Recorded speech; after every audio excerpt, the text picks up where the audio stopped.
Сәлем достар, сендермен бірге Ерасыл. Бүгін біз сіздерге 2018 жылы жарық көрген қарғыс атқан үй киносының қазақша негізгі желісін айтамыз. Бұл киноның режиссері Энди Митон, сценарий авторы Энди Митон, композиторы Энди Митон. Ал кім монтаждады деп ойлайсыздар?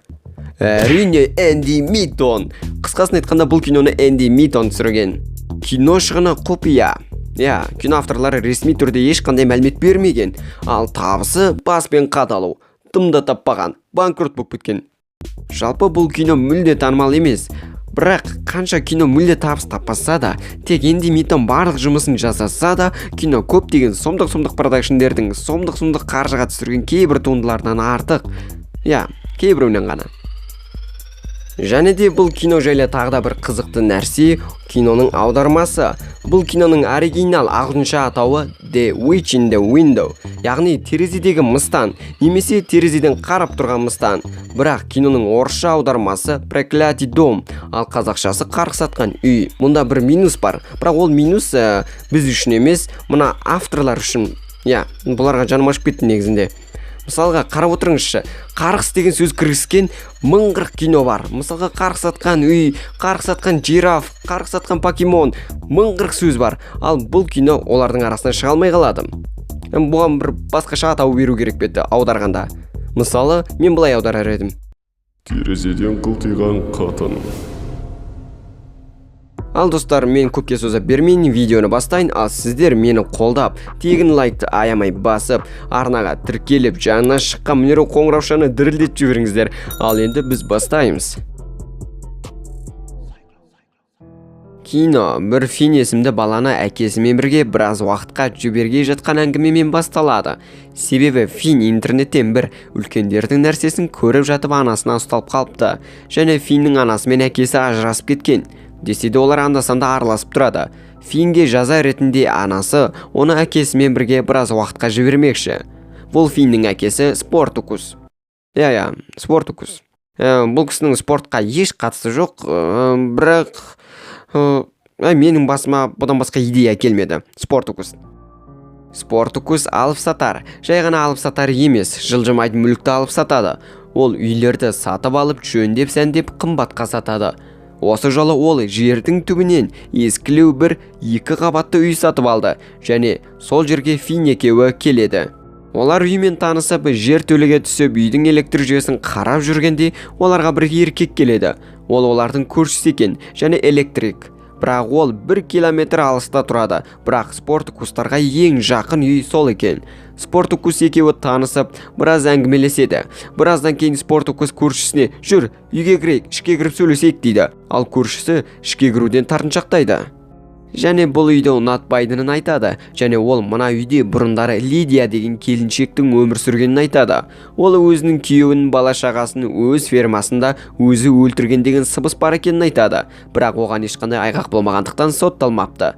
Жалпы ол келіншек адамдарға тек жамандық жасайтын адам болған екен. Күндердің бір күнінде далада ойнап жүрген балалар оның терезеден қарап тұрғанын көріпті. Және олар келесі күні кеп қараса да әгі келіншек сол орнынан қозғалмай қарап тұрған екен.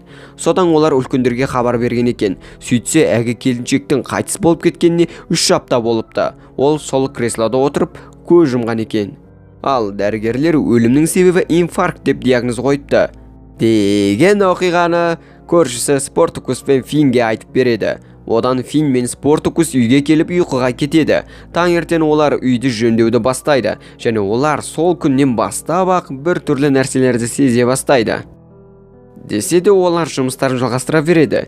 Және де Спортукус пен Финнің арақатынасы онша жақсы емес.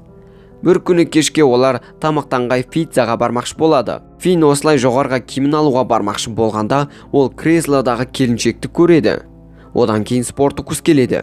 Екеуі әлгі келіншекке қарай жақындайды. Және Фин телефонға оны түсірмекші болғанда, ол телефонның камерасынан көрінбей тұрады. Одан бір мезетте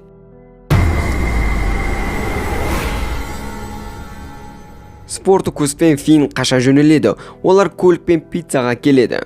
Одан Спортукус Финді автобусқа салып анасына жіберетін болады. Сөйтіп ол таңертең Финді автобусқа отырғызып анасына жібереді. Ал өзі үйді жөндеуді жалғастырып бітірген соң сатпақшы болады.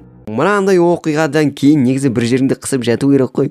Сөйтіп Спартакус үйге қайтып келіп жұмысын бастайды. Сөйтіп Спартакус сарайды тазалап жатқан кезде Фин шығып келеді. Сөйтсе ол Спартакус кеткеннен кейін автобустан түсіп қалыпты. Спартакус ашуланып, онда ертең кетесің дейді, ал бүгін маған көмектесесің дейді. Сөйтіп Фин мен Спартакус жұмысты жалғастырады.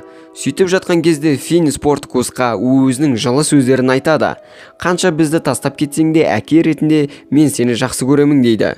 Сөйтіп екеуі кино бойы алғаш рет бір шын жүректен әңгімелесіп, бір жақсы бір атмосфера бізге беріледі.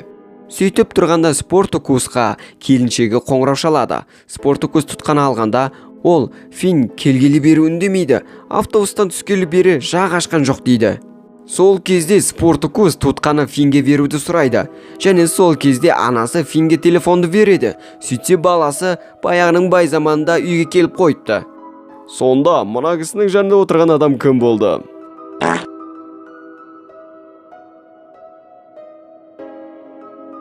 Спартакус сол күйі қашып отырып көршісіне келеді. Оғыдайым, Луис, маған тез сенің көмегің керек. Телефоныңды берші.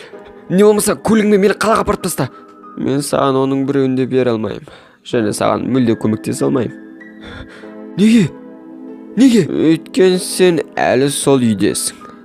Сонда мен әлі үйдемін ба? Тез оян, сен үйден шыққан жоқсың. Сен әлі сол жердесің.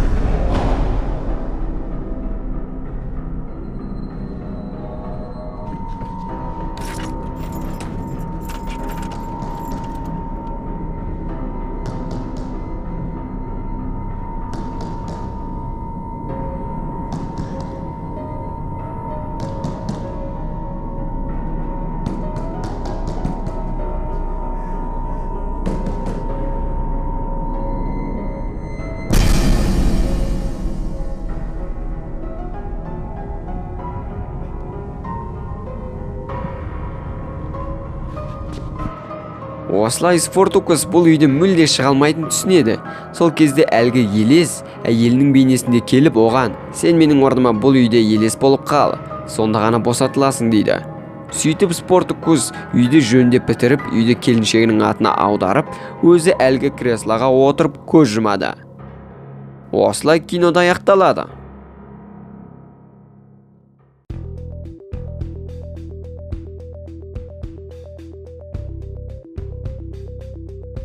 Сараптаймыз. Ескертуім, бұл сараптау профессионалды тұрғыда емес. Мен әшейін бір 17 жасар сүтқоректі Homo sapienspін. Мен тек көрерменнің тарафынан ғана өз ойымды білдіремін. Ал енді кеттік. Бірінші, оқиға желісі. Бұл киноның оқиға желісі тым қарапайым, бұрынғы бір әңгіме. Әйтеуір жаңа үйге көшіп келеді, ол жерде бір елес па, жын шайтан ба, бірдеме болады, баяғы бір сол стиль. Және де бұл кинода шытырман оқиға мүлде жоқ. Тылсым жұмбақ болып қалған еш нәрсе жоқ. Оқиға өте түсінікті. Мен бұны минусқа не плюсқа қосарымды білмеймін.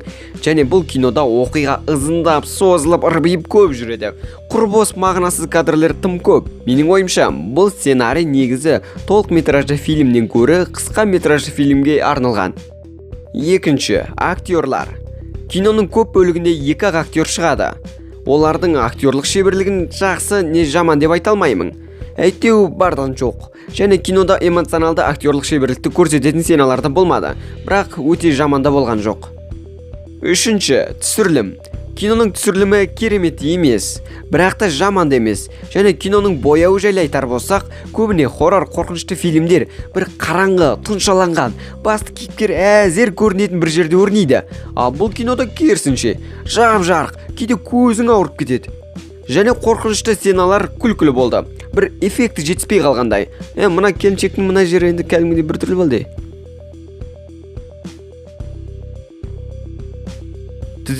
Төртінші, киноның музыкасы. Шынын айту керек, Энди Митоннан жақсы композитор шықпайды. Шынын айту керек, сұмдық болды. Киноның музыкасы бір түрлі. Кино басталғанда бір түрік сериалдары басталған секілді бір ызындаған әуенмен басталды.